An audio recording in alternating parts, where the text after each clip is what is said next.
This is the EWN Podcast Network.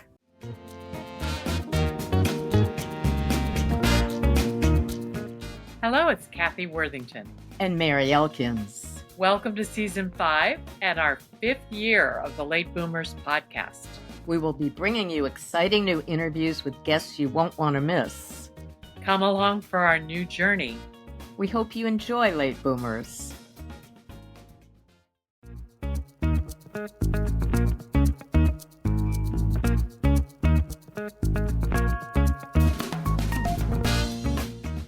Welcome to Late Boomers, our podcast guide to creating your third act with style, power, and impact. Hi, I'm Cathy Worthington. And I'm Mary Elkins. Join us as we bring you conversations with successful entrepreneurs, entertainers, and people with vision who are making a difference in the world. Everyone has a story, and we'll take you along for the ride on each interview, recounting the journey our guests have taken to get where they are, inspiring you to create your own path to success. Let's get started. Hello, I'm Cathy Worthington. Welcome to the start of Season 5 on the Late Boomers podcast. We are pleased to have brought you 209 episodes so far. Today, we will sit down with Robert.J.Hunt, the accountability guy. And I'm Mary Elkins. Robert co-authored the book, Nobody Cares Until You Do, or Until You Do. As an executive coach, Robert helps leaders and CEOs reach their goals by helping them remove the things that are blocking them. Welcome to the Late Boomers podcast, Robert. Thank you so much. Hey, Robert, tell us about your background and how it led you to where you find yourself today. Well, a long time ago, I grew up in Southern California. I lived in Orange County most of my life. And then I moved to Texas in 2010, and I started my life over at 50. Well, just about 50. So I started it really at in 2000. Yeah, I moved here in 2010. Anyway, see, that's a 60-year-old guy moment. Let's see, what year was When was that? What? You tell these stories, and then you're halfway through, and you go, "Well, it was a Tuesday. No, was it a Wednesday? Yeah, do I remember it? And then people are like, it doesn't matter. Just tell the story, dang it. Anyway, so I moved to Texas in 2010 to continue my career in marketing. And when I got here, I met a guy who does peer groups. And as he was telling me what they're like, I'm thinking, so people pay you money to help them and care about them? Oh, I'm in. And I quit. And I quit doing marketing, and I signed up to become a peer group leader. And I did it starting in 2013. So I'm in my 11th year of doing it, and I love it. Executive coaching, CEO peer groups, and leadership development here in DFW. Really good. Well, Really okay. You call yourself the accountability guy. Please tell us what that means and what it means to be accountable in life. Yeah, I was never an accountable person as a child or even as a young adult, and really struggled to own things and be responsible and take leadership that I should have. And I learned the hard way what it's like to not be accountable and to suffer under the consequences of a lack of accountability. And when I started peer groups, that's basically what a peer group is. We all come together in a meeting, and we all talk about our struggles and our challenges, and we're vulnerable and honest about the things we're struggling with so that we can get help. I mean, no one wants to be vulnerable and honest, at least dudes don't. But the need to have something get fixed and to avoid problems is so pressing that we're willing to go, okay, I'll let you know I secretly have no idea what I'm doing as a business owner. Now, that being said, I've got this problem and this problem. Can you help me? So when you have vulnerability, you have the chance to actually fix things. So I've watched that for 11 years as leaders have come into our groups, and those who are really transparent and vulnerable got the help they needed to be their best. Those who wanted to look good struggled and never really truly were accountable for their journey. So in 2020, I decided I wanted to write a book about this, really pressed by my client, Salem Thine, who co-authored the book with me. He really encouraged me to write a book about it, as this was really my passion. And so together, the two of us wrote the book, Nobody Cares Until You Do, which is all about accountability, which sounds like a bummer book. When you say accountability, it's kind of a harsh topic. But I we really still want to know realized what that, it means. What does it mean to be accountable for something? What happened to you where you realized that you weren't accountable and that brought this epiphany to that you? is a great question. In 2019, my beautiful wife, Kathy, and I we had our annual planning session that we do as we run this business. And we realized we were not happy with our lives. We were stressing and frustrated, and we had $90,000 in debt that did not include the house or the cars. And so we were under this difficult place in our lives where we just weren't enjoying life. And I said, I think we need to do something drastic. I think we need to own this problem and stop kicking it down the line and saying maybe next year things will get better. Maybe next year I'll get some more business. We need to own it this year. So if for some reason God doesn't bring this opportunity for us to just have huge rapid growth this year, let's sell the house and start over. And neither one of us wanted to do that option. That was not something, oh, yes. But I have the kind of wife who believes in me and supports me and says, hey, if that's what you think we need to do, I'm all in.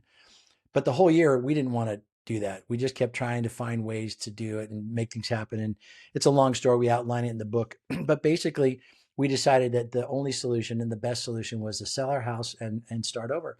So we did. We put the house on the Wow. market. We sold it. It finally sold in March of 2020 when COVID was shutting down Oh, the world. Yeah. And we yeah. moved into this little home rental here. And by April, we had paid off everybody we owed and had zero debt. And it was amazing the peace that I had when the whole world was freaking out and trying to figure out how to survive. I was like, I don't owe any money. This is awesome. And I Mm. just saw the hand of the Lord in my life as he continued to provide. Like, all my clients pay me to meet in person. Well, you couldn't meet in person. There was no meeting allowed.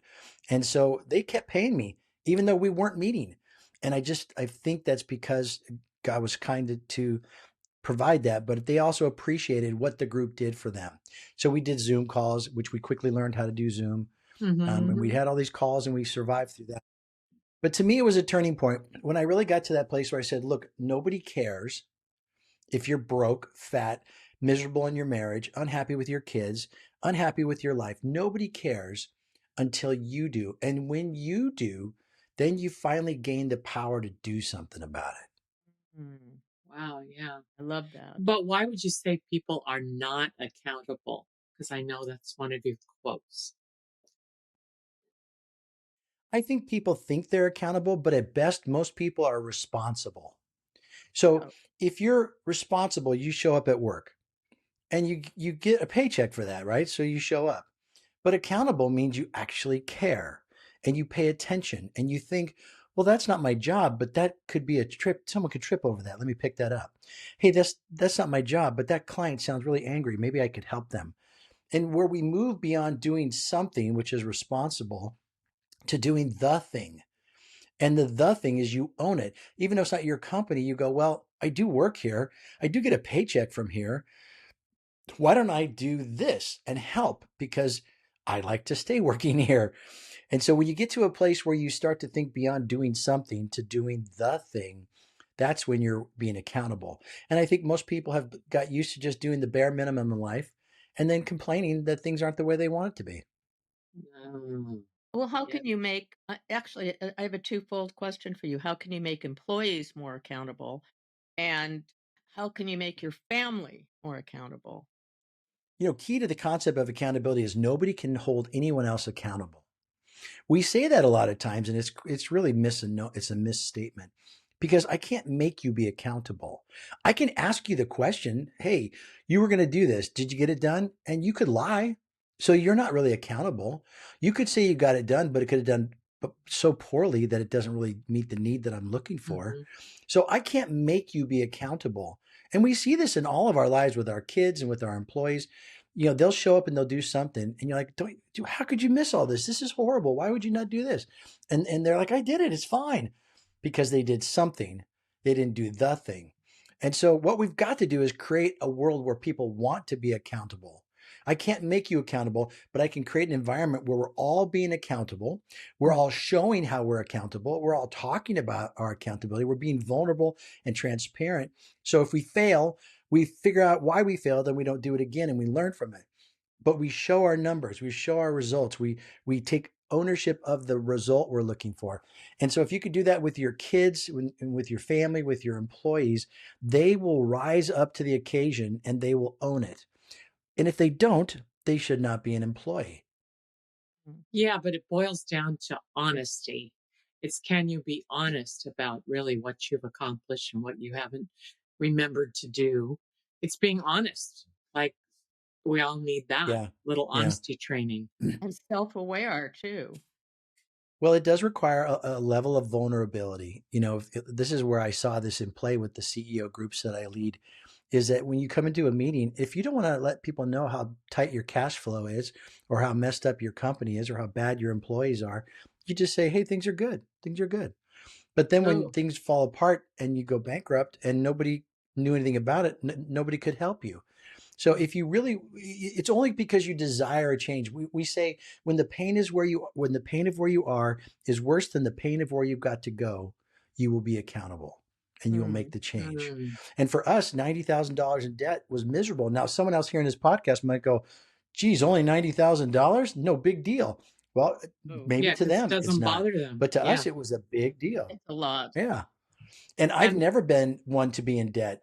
I didn't never like the idea, but bit by bit, I got more and more and more and more until it became huge. mhm. And what would you say are Did I the catch you off, Kathy? no, no. I just wanted to ask you another question. What would you say are the Okay. steps to becoming accountable? Is there a path to Yeah, follow it's in your book? Maybe? absolutely.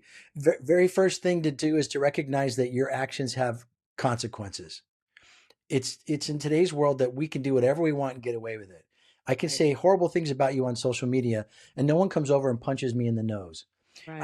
I can jack up my credit and I can decide, you know what, I don't want to pay my student loans. I think I'll do this. I don't want to pay for my other debt. I think I'll file bankruptcy. And there are laws that allow you to do that. There's nothing wrong with it, but you got to own the consequences. You can't file Mm. bankruptcy and then complain that, well, I can't get a loan for a house. You filed bankruptcy, man. I mean, that's just part of the Mhm. deal. You're going to have to own the whole journey. I went through a bankruptcy. I've been through a divorce. I lost everything during those days, but I had to own the journey that came with that.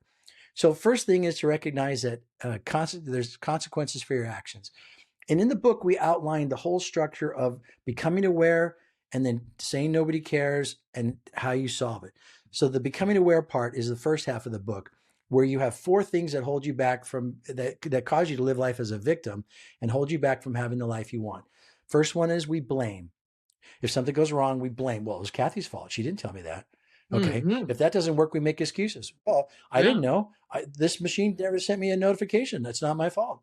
And if that doesn't work, then we say, well, I can't do anything about that. I don't know how to do that. I can't do that. But what we're really saying is, I won't. I can't sell my house and start over. Yeah, you can. I can't take a job that pays me half of what I used to make at the last job. Yeah, you can. You don't want to, but you could. You could sell your house and downsize. I'm paying 1/8 of what I was paying in my last life Mm. to live here today. Mhm. So I can get by. I have a wonderful house. You know what? Every night I go to bed with this beautiful woman in my arms, and life is complete. So no matter how big my house is or how much money's in my bank account, my bed is still this same size. And that woman in bed with me is all I need. And so when you look at your life and you say, oh, I can't do this, or I can't have this, or I can't, yes, you can. And the way I know you can is because when it's taken away from you, you seem to survive. But nobody wants to do it because it's hard. Yeah, but so is being a victim. Okay, Mm. back to our journey. So we blame, we make excuses, we say we can't, or the fourth one is we say, let's just see how it goes next year. Let's wait and hope. Put it And off. wait and hope never gets better. It just gets worse. You got bad health issues? Don't go to the doctor. Wait and hope it gets better. No, it gets worse. You got marital problems? Don't talk to your spouse. Just wait and hope. And then it gets worse and they file divorce. You got Mm. bad kids that are unruly? Oh, let's just wait and see how it turns out. It gets worse. So everything that you do to make your life miserable as a victim, we all see it all the time. We do it all the time. But it's not till you get to that place in your life where you go, wait. Nobody cares. Nobody cares until I do. And Well, then that's the second half of the book. We could talk about that. well, let's talk about the benefits of being more accountable. I mean, you've given a few, like having that wonderful wife of yours with you close and you feel better about yourself. Tell me more. Tell us I more. think Accountability is freedom. It's hope. It's joy. When you're not accountable, you're a victim. Everything happens to you. This bad thing, this thing, everything happens to you. But when you take accountability, which means you own it, the simplest definition of accountability is you own it. And when I own it, I have the power to change it. But if everything happens to me, I'm a victim. I have no power. Life is miserable. Everyone's just ruining my day and my life. Or you can realize that the world is full of jerks and that bad things happen. But life is 10% of what happens to you and 90% of how you respond to it. And I've been through all kinds of horrible things in my life. And I'm 61 years old and God has never let me down once. And as hard as life has been, I have a 100% success rate in everything I've ever done because I'm still alive. Was it done perfect? No. Did I get the result I wanted? No. But hey, I didn't really have a good plan. If I got the result I wanted, it may be worse. I don't even know.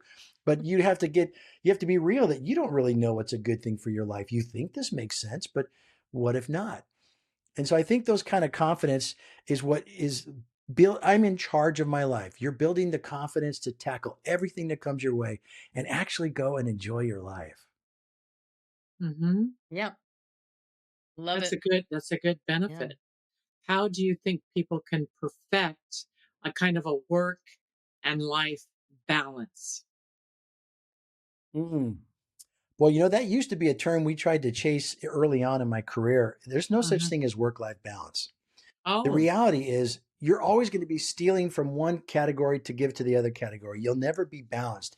And even if you could mathematically figure out what that looks like, it's never going to be balanced. So we just gave up on that idea of work-life balance and we said, well, why don't we just be work-life integration? Why don't we just bring them all together in one world, which is really, you live in the world. Some of it's work, some of it's home. And even at home, it's work, doing chores, mowing the yards, raising the kids. Yeah, all that stuff is work. You never actually stop working. You just take it from the office to your house. And so there's no balance, but you could be one person everywhere. If you're just one person everywhere, I can get a call from my work late at night and it doesn't bother me. I just go, yeah, that's fine. I'll meet you on Tuesday. And I go back to watching TV with the family. Or I can get a call from my beautiful wife in the middle of the day and they just go, hold on, it's Cathy. And I can talk to her for a couple minutes and not be, what? Why are you calling me? Because you don't need to do that because I'm in one world. Let's be one person everywhere. So we did that for the longest time. I taught my clients how to do that, and we did that, but it never dealt with the key issue, which is overload. Because Yeah, I it's was not going to like, ask about that. yeah, it's not like, okay, I'm not spending enough time with the kids or not time at work. It's that when I'm there, I'm doing it wrong. I'm living life in overload. Oh, I was living life in overload. And when you're in overload, you make really bad decisions. And so we've just got mhm. to start changing the way we live life to create room for the unexpected in our life. Margin does that. Margin is the difference between your load and your limit. That's the margin. That's what you got left over. So if you book your calendar, meeting, that's your fault. You made that choice. And people say, well, no, I have to be at that meeting. No, you don't. You don't. You're saying I can't, but you really mean I won't, right? We're back to that statement again. So if you're going to be Mhm. accountable, you decide, I'm not going to that meeting. There's no agenda. Why am I even involved in that? I shouldn't be at that meeting. And you make room in your world so that when an employee comes by and says, hey, I need to talk, I got an offer from a competitor and I'm thinking about taking it. You have time to talk with them. And when someone comes by and says, hey, my wife's got cancer and I need to take a couple of days off, you have time to talk with them. And so we make room in our world, in our time, our money, our health, and our emotion. And if we create 4 buckets and we monitor these by leaving room for the unexpected, when the dishwasher leaks all over the house and floods it, I don't have to freak out because I have margin in my finances. And when I pull my back trying to lift up something heavy in the backyard, and it doesn't ruin me health wise because I've lived such a healthy life to start with that it may be out for a day, but I'm right back to it the next day. The older I get, anytime I bump into something, I go, well, that's going to take a month before that goes away. It just seems like it stays with us so much longer than Oh, it me used to. too. Me too. Yeah, that's true. So we've got to create some margin in our bodies, in our souls, in our minds, in our health, because the world's constantly falling apart around us. And Yeah. all 3 of those things eat our emotional bucket. And so I never really know how much margin I have in my emotions until I realize I'm out of margin and I scream at someone for no reason and lose my mind.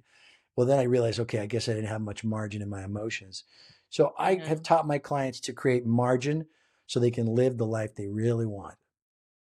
And Well, that's, how do you I mean, tell how them do to you do that? create margin?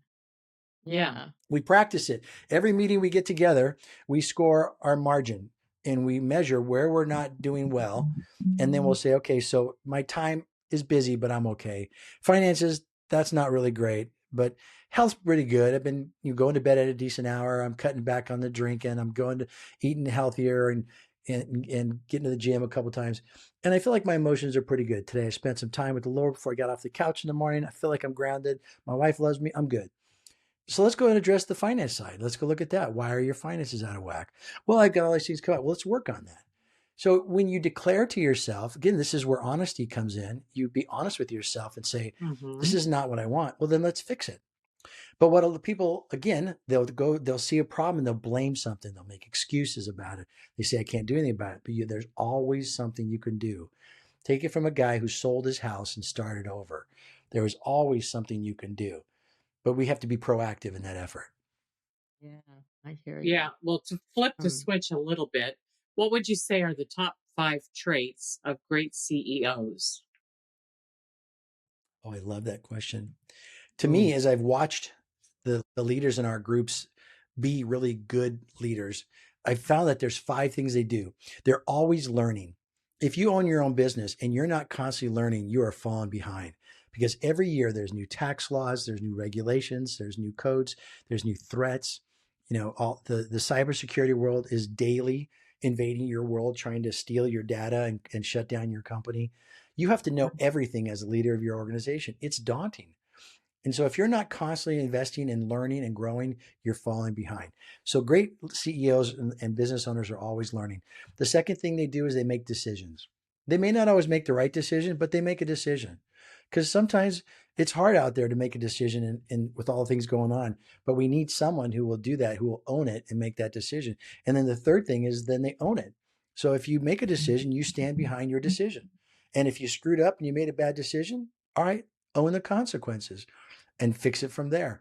But you got to be the one making decisions because we got to get going. We got to move ahead. So you're always learning. You're always making decisions. You own it. And then they pour into others. We're not wanting to be the hardest worker in the company. Your company is not worth anything if you don't have a team that is willing to take over and do all the work for you. Because the day you decide you want to quit and sell the business, or you, God forbid, you get sick and you can't work anymore, the whole company falls apart. So all these years of working to build a business, it's worthless.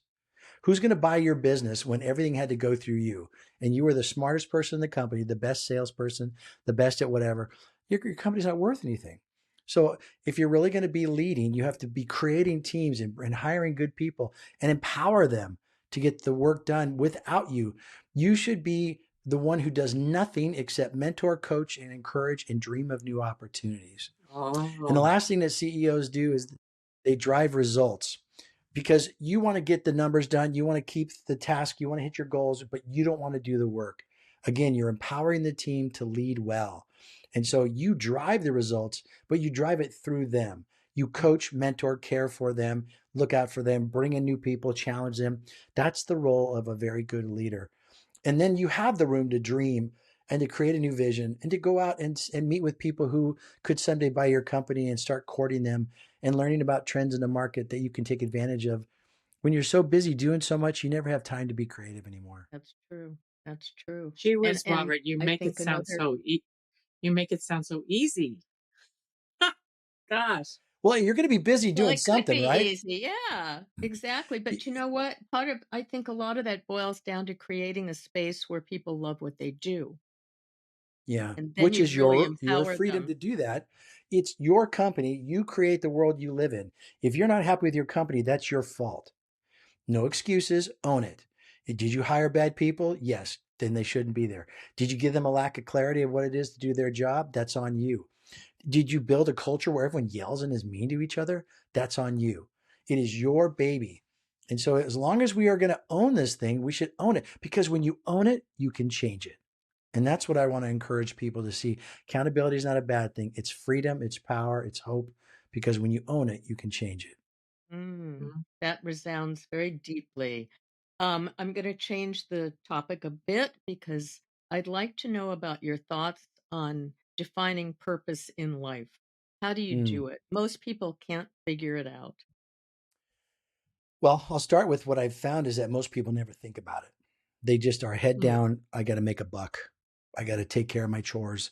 I got to do what I got to do. They don't think they have the luxury of dreaming or creating a purpose for their life. But when you find your purpose, it is powerful. It is the drive that allows you to be disciplined and to chase your dreams with focus. When you are trying to make a good decision between two really good things, how do you know which one to choose from? They're both really good. Well, if this one allows me to pursue my purpose and this one doesn't, I could choose this one. But until I know my purpose, I can't make a decision. So you lack a clarity of how to make decisions, how to spend your time and money, because there's a lack of clarity there. The way that you create your purpose is to look at your life. And I take my clients through this. I walk them through a half day session on defining and living out their personal purpose. You look at your life, all the things you've gone through. Then you look at your strengths, you look at your values. And the combination of all those things it's going to jump right out in front of you. I grew up in a really poor family in Fullerton, California. And my dad was a very angry, abusive man who beat my mom and us kids. And when I grew up, I thought, well, I don't know how to be a man, but I know I don't want to be him. And so I had to create this whole journey on my own. And there was a lot of failures in that. But my purpose always was to care for people because I never felt safe. And I wanted to create a world where people were cared for and you fought for the underdog, which is just like my son, James. He's just like that. He's such a good man. I wanted to be there for other people. And that's always been my quest. Well, when I was able to articulate my purpose, it came clear as to why I'm that way. My purpose in life is to help people remove the obstacles that keep them from being their best because people are prisoners to their fears and their hangups in their journey. We all walk around with a big giant bag of crap over our shoulders of all the hard things we've gone through, our childhood, our divorces, our bad jobs, our bad health issues. All that stuff's in a big bag. We take it to work everywhere we go.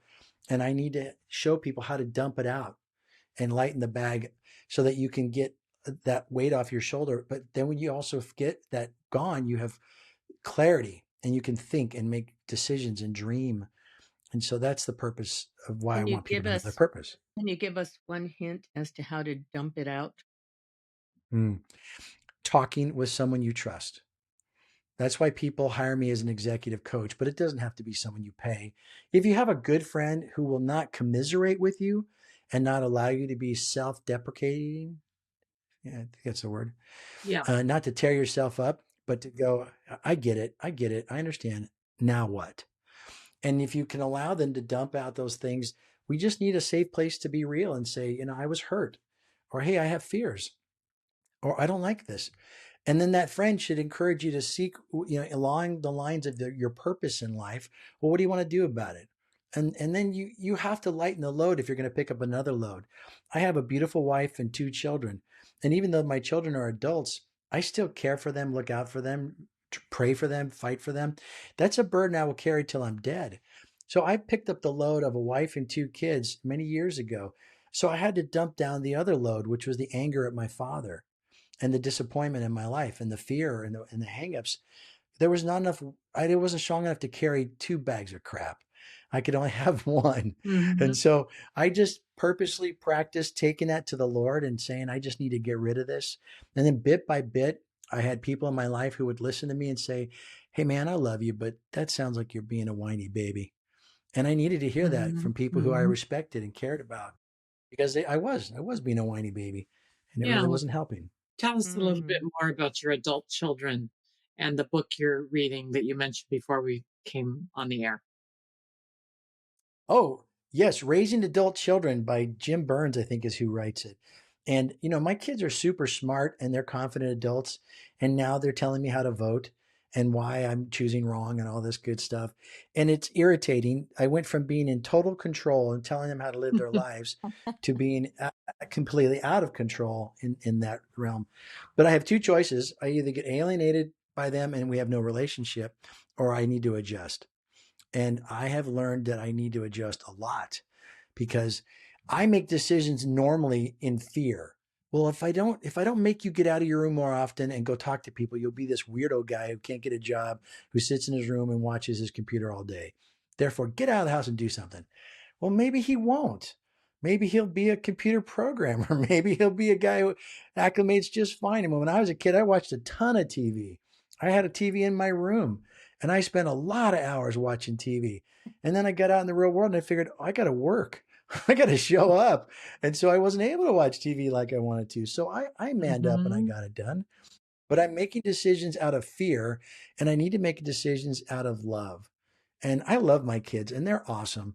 And so I'm slowly, bit by bit, moving to a role of fractional advisor upon request. And the book has a tagline that says, shut your trap and put out the welcome mat. And I think that's a great way of saying it. You are welcome in my home. You're welcome in my world. And I need to just listen and remind them I love them. We'll celebrate what we have in common and I'll listen respectfully to everything else. I get it because I've got a 30-year-old. Yeah. I really relate to that. Yeah. But Robert, what would you like our audience to have today as a takeaway?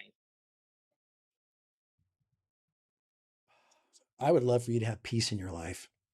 And I think the way you get peace in your life is because you own it. When you're a victim, you're miserable.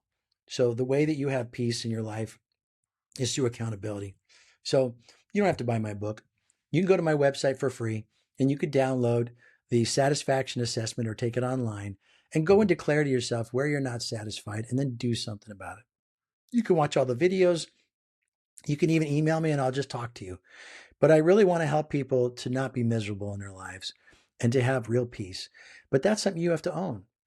And so I'd like for them to decide that they're going to at least go take the satisfaction assessment. Go to nobodycaresbook.com and you can take the satisfaction assessment there for free. We don't ask for your information. We just want to be a blessing to you. If you want to buy the book, great. If not, you can watch the videos and get some flavor for it. But it starts with that awareness of where you're not digging your life and what are you willing to do about it. That would be my hope. And then for your show, I created a domain called nobodycarespod.com. And if people will go to that website and fill out the form, I'll mail a copy of my book. If they'll read it and they really want to change and apply it to their lives, I will mail a copy of the book, Nobody Cares, to the first 2 people who fill out that contact form on nobodycarespod.com. Oh, and use the code word. What did I have for us? I don't know the code word. It's really important, though. Oh, it's Well, like the code to get it mailed. Oh, late boomers. That's the code word. Oh my gosh. Sorry, Late we love ladies. that boomers. one. We like that All code right. word. We Yeah. love that. Yeah. Code word late boomers. Yeah. All And I'll right. mail you a copy right away. I'd love to I read it just, and I, pass it well, around. you're not allowed to be the first one on there logging on, Mary. He's only going to give 2. You're not allowed to go on there. You got to buy the book. Yeah. I'll forward the copy of the email from the people who fill that out so you can connect with your listeners. But Oh, good. I really thought it'd be a great way for you to track who's listening to your show and get to know them better. Yeah, and That's they'll good. love you. Thank you. Yeah, they Well, will. thank you. Our It's a guest- passion. Yeah, It's a well, passion of mine. I'm thankful for the opportunity. I can see so that. then you must be very good at it. Yeah. Thank you. Our guest today on Late Boomers has been Robert J. Hunt, co-author of Nobody Cares Until You Do, executive coach for CEOs and business leaders. You can visit his website, refdallas.com. And also you can email Robert again, it's nobodycaresbook.com. Yep. And tell them again how to get the book. Free. So for the free one that I'm giving for 2 people is Nobody Cares POD, like podcast, pod.com. That's perfect. And you can do that. And then you can get clarity and support for making decisions for your company, for yourself, for your family, and for your life. Thank you, Robert. And Thank we you want so to much thank for letting me be on your show. You're most welcome always. We want to thank our listeners for subscribing to our podcast and checking us out on YouTube and recommending us to your friends. We appreciate you. We'd love to have you give us a 5-star review. And we want to hear about your experiences with late boomers and what gets you inspired. We are on Instagram at I am Cathy Worthington and at I am Mary Elkins and at Late Boomers. Thank you for listening and thanks again, Robert. My pleasure.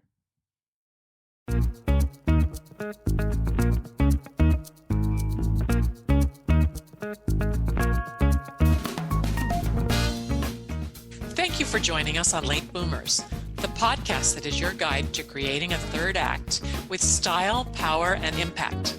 Please visit our website and get in touch with us at lateboomers.biz. If you would like to listen to or download other episodes of Late Boomers, go to ewnpodcastnetwork.com. This podcast is also available on Spotify, Apple Podcast, and most other major podcast sites. We hope you make use of the wisdom you've gained here and that you enjoy a successful third act with your own style, power, and impact.